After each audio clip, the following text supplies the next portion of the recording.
Hello, everybody. I wanted to create a presentation to discuss this topic, relationships after transformation and re-relating with people after experiencing a huge amount of growth.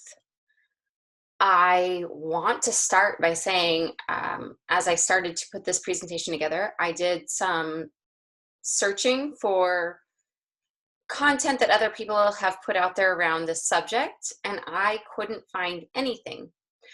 Actually, I take that back. I found a little clip of Eckhart Tolle talking about spiritual awakening, what happens when a person has a spiritual awakening and starts doing spiritual work, and their partner is not interested in the same concepts. And he talks about how if the relationship is a nice relationship, if there's no abuse, no verbal insults or even physical abuse, like if the relationship is safe, then there's a way to work that out. If the relationship's toxic, then many relationships like this relationship or toxic relationships will need to be released in some way. There's a lot of content out there about losing people in your life after going through big spiritual changes. And that's a big thing that most people can relate to. Most people will say, after I started doing my work, when I started going on this spiritual path, everyone in my life, all my friendships, my relationships, I couldn't relate with my family. And many people just fell out of my life. These kind of stories are they're very common. And I want to talk to you about this subject. How do you go into old relationships with new patterns? And this is a really important piece, I believe. So the objective for this is really about discussing relationship dynamics that happen with big changes.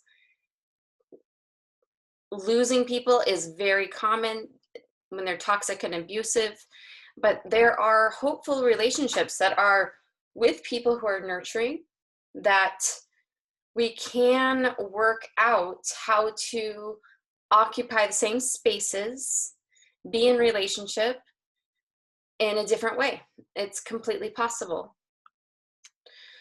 My experience with this is really about becoming a mother. I mean, I was kind of living the party lifestyle. I found out I was in a relationship for about a year. We had just moved in together. We found out we were pregnant, and then just my life completely changed. I had 3 children. I moved to another country. A lot of friends and family really made it clear in conversations that how they saw me. Like, I felt really judged. I felt like people just kind of thought I was crazy for leaving the States and moving to Israel with 3 young children. My children were 6, 3, and 5 months old. So it was a big crazy time, but I didn't have a lot of emotional support in that, because people were like, well, you're on your own. You're kind of, people couldn't relate to me. And I don't hold that against them anymore. But during that time, I felt parts of myself being ripped apart. It was a huge wake-up call. There was a lot of, it was even traumatic. And I then started doing some deep personal healing work with myself and taking a lot of responsibility. And I want to share these things with you. And even just like living in a new country and trying to adapt while I was taking care of a 5-month-old baby was difficult. I made several friends while living in Israel, but I kept cycling through, because I felt like what I know now is that I was going through a really hard time. I was very stuck in my victim archetype kind of mindset, and I was pleading with people for help. And so the healthy people were kind of turned off. They were like, okay, you're cool, but whatever, we're not going to be, they could feel that my desperate energy. And then people who were friends with me, who wanted to help, they jumped into my drama cycle. Like I was already in my drama. And then when someone was willing to jump into my drama triangle, the drama triangles we call it, but there was something not completely healthy with them too. So I realized, like, as I was pleading in an unhealthy place and making friendships through that, the people that were jumping in and being friends with me were also not so healthy. And so I kept repeating this cycle with a few different people.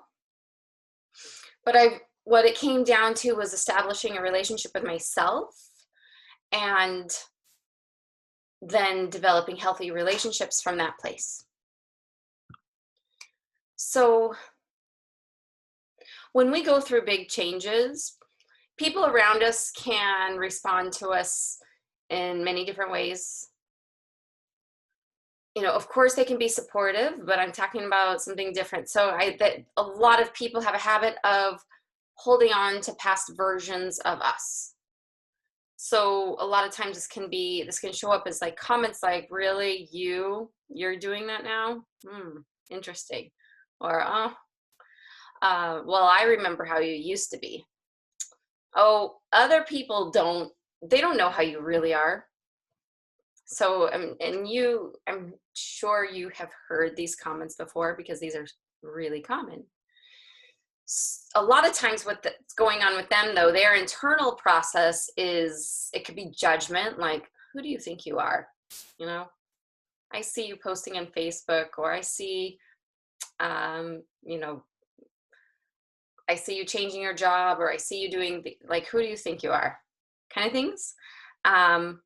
What's really going on, though, when people start to see you making changes, showing up different, glowing different, smiling, like setting some boundaries, it's really about, like, what about me? Like, I see you developing a sense of empowerment. What about me? We used to be friends. We used to sit out in public and make fun of people together. We used to gossip and connect with each other. We used to go to the bar and drink all night together. What about me? Kind of thing. And I'm saying this too, not from a place of judging them, but I want to say this in a way of trying to understand their perception and holding this space of compassion for what they're going through, their process around watching their friends change. So the elements, when you start to transform yourself, your vibration changes, your energetic field shifts, you're healing patterns inside of you, and that shows up differently in your energetic field. It's brighter. And even when people don't cognitively understand it, they feel it. It's a vibrational difference in the space. So as you start doing mindset work and healing emotional wounds, your field shows up different. It feels different. People know it. So, and I want you to really get this image, because I want you to think about your energetic field as your sacred space. And when people come into your life, when you open yourself up, people have to honor your sense of peace, your centering, the things that you need to feel good about yourself. It's important for people who you interact with to really honor that. And they can have whatever process around that, but your boundaries, your emotions, and the things, your healing path should not feel threatening to people who really care about you. Okay, so this integration process of your transformation. So once you go through a transformation, there is an integration process back into the human world, right? I mean, the human world, but Like we go through this thing, we go through something that we've never been through before. This can be like a spiritual awakening, having huge awarenesses, going through a dark night of a soul, experiencing trauma. So, I mean, and the like traumatic events and spiritual awakenings are different. Like trauma can kind of set us back in our work. It can also propel us. But it's going to be a similar thing when it comes to relating with people. And this can be, I mean, and really like these changes can be anything. It can be having a baby. It can be changing jobs, moving to a new place. But I'm really focusing here on like going through a spiritual awakening and having to reintegrate your new awarenesses and your healing, the healed patterns that you're working with, and then integrating back into the relationships that you've had for so long.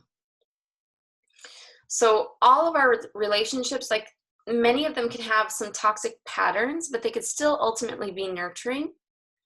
Some of them can be really stressful and triggering. Some of them can just be kind of like acquaintances and neutral. So it's just, it's just kind of, but I want you to think about your relationships in this way. Like, what's the qualities? What are these qualities about? Like, okay, I have like this, me and my friend, we've known each other for over 10 years. We used to drink a lot together. We used to gossip a lot together. But ultimately, she's there for me when I need her. So I'm not going to just, even though I'm having a hard time relating with her, I'd like to figure out how to make this work.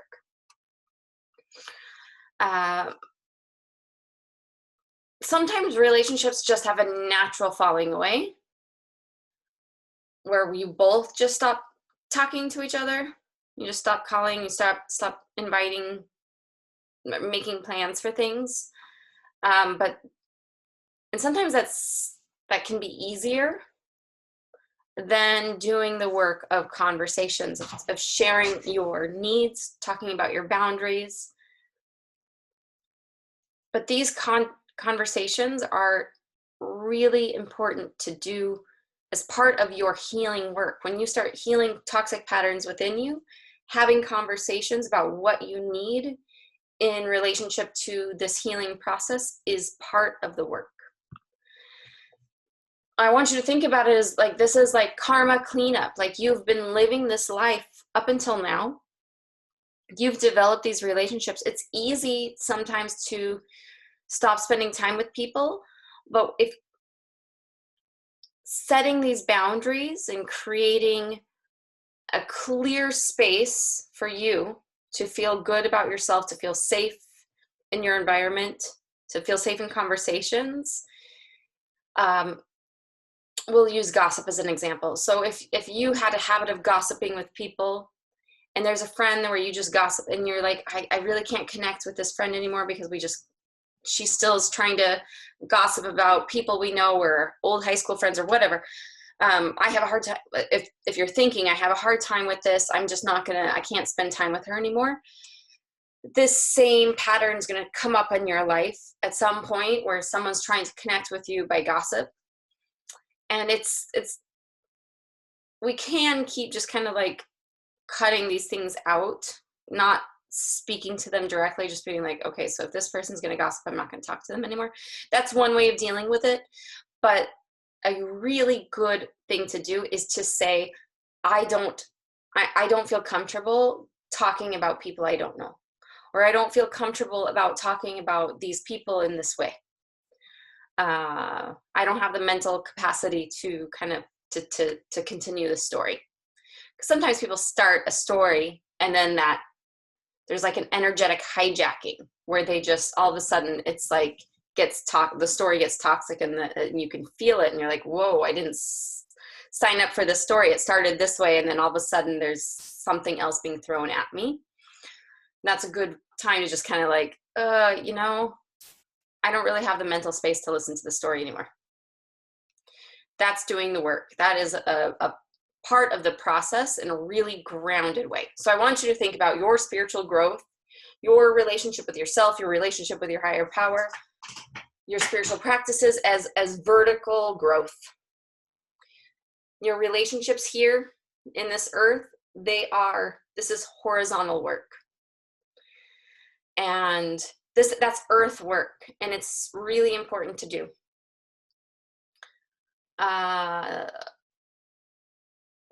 So if you're healing certain patterns within you, if you're working on developing healthier ways of operating in the world, working with this, having conversations and setting boundaries with people is part of pattern healing.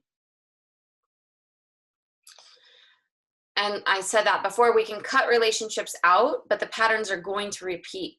And so seeing the red flags and immediately responding in the moment, and it can take some practice, but when you can see something that doesn't work for you and you can speak to it, when you can speak to it from a loving place, you're advocating for yourself in a way that doesn't cause confrontation.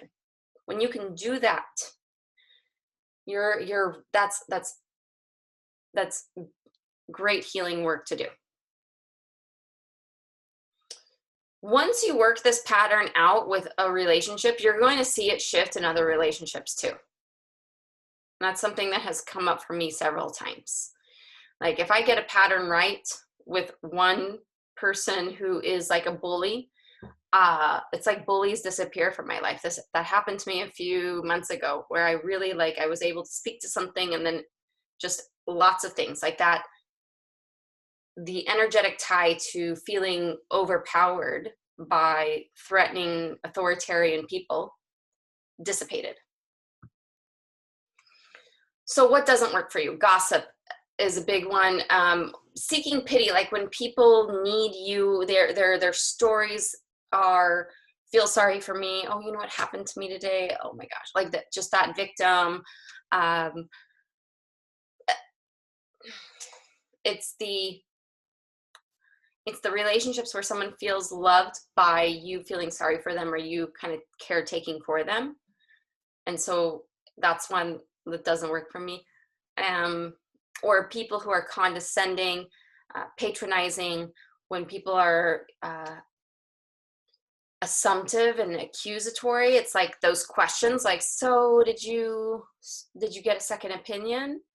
Oh, really? And what, the people who, when you just start sharing a story and it sounds like they're asking questions, and the questions sound like they're interested, but then all of a sudden it feels like you're defending yourself. That doesn't work for me. People are just straight insulting. So is there anything that you would add to this list? These are just some examples I came up with. But what doesn't work for you in relationships? And what works for you? What do you want in your life?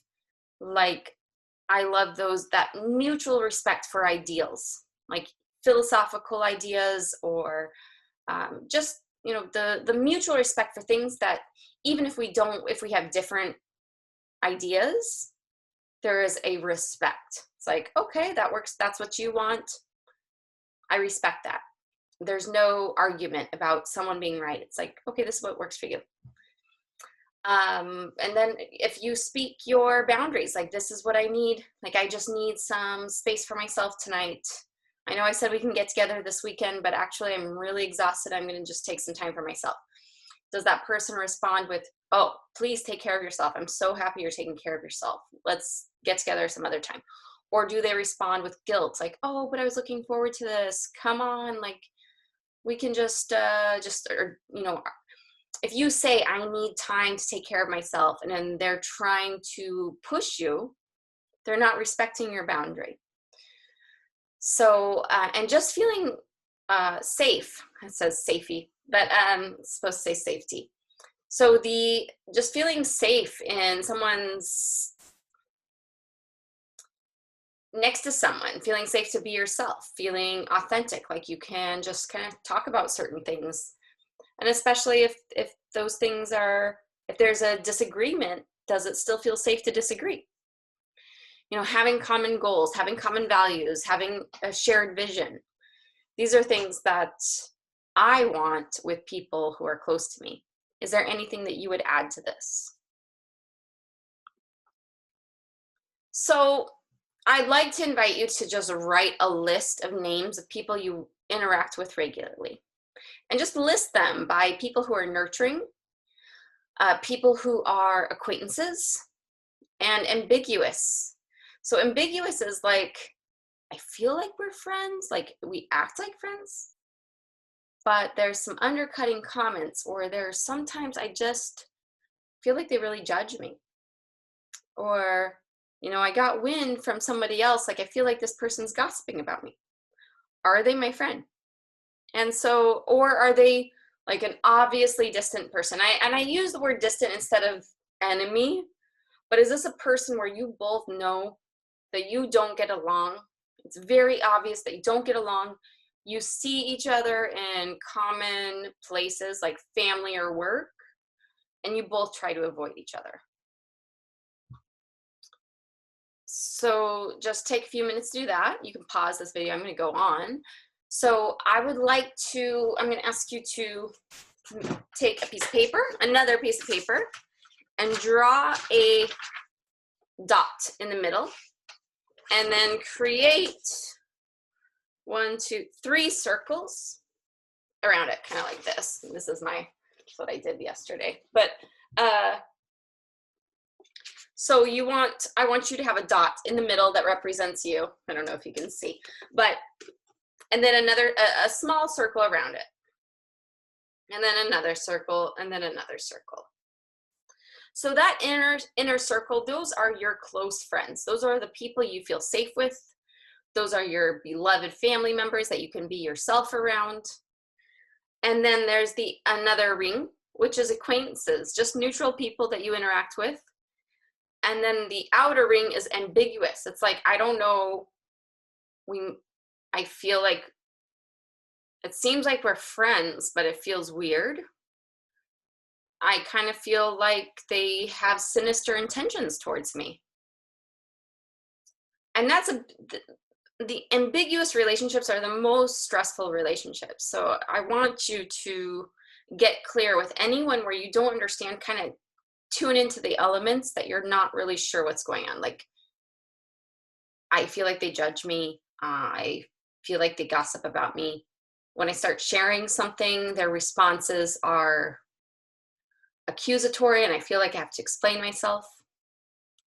And then the people just kind of in the outer space are people that are definitely just, both of you understand that you don't get along and you both try to avoid each other.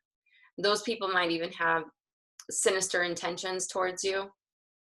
They might circulate gossip, but it's more obvious, like you both have a clear understanding of why there's boundaries around. So in this specific, I want you to, so I'm going to go back to this. So what do you need in that first ring? So a lot of, like, in your inner circle, what do you need for people to be in your inner circle? And we talked about that. What are your green flags? We talk about red flags a lot in life, but how do you know these are people that you can trust and feel safe around? No, good, healthy relationships are about mutual respect, love, or at least appreciation, being able to be your authentic self, having your authentic self being accepted. And accepted is like kind of the bare minimum. It's celebrated. They celebrate your authentic self. I have 2 things, because these are 2 things that I've struggled with, but people in my inner circle can take care of themselves emotionally.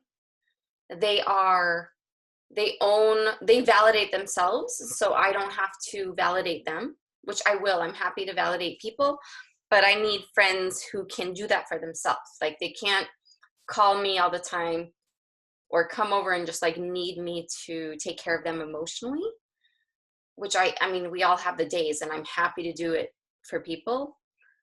But I need people to have some kind of source of personal affirming, personal validation, so I'm not being drained emotionally that way.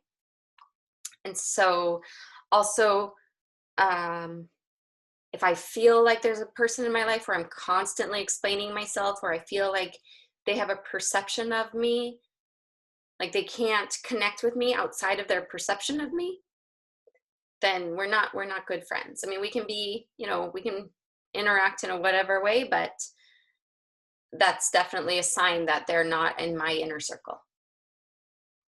And not even there's the gossip and the pity, like people needing pity. It doesn't work. So my inner circle is about healthy people who I have similar interests with. So, and I just want you to kind of look at this and like what elements are in your second ring, like acquaintances, and what determines this third ring? What are you noticing about these ambiguous relationships? And what elements and archetypes, what patterns are there? And even if you want to comment in our group about this, we can talk about these, because these ambiguous relationships can cause a lot of mental stress. And this is what I want you to tune into, like what's going on there, and what is it that you're not sure about? And this outer ring, how have you determined that? And this is a conversation that we can continue. So, and with what are your triggers? Like, how do people get into your energy field? When you're with someone, how do they poke you? Like, how do they penetrate your field? Because a lot of times people can come in and they can say something crazy, something, they can direct it towards me and it won't mean anything. But sometimes a different person might say something specific and it triggers me. And one of my big triggers is about me being a mom. I'm really like, oh, really? You're going to insult me about that? So that's definitely one of my triggers. But I want you to kind of get clear of like, when you do get triggered, what is happening energetically? How does that come in? What boundaries are you really clear on? What specifically doesn't work for you?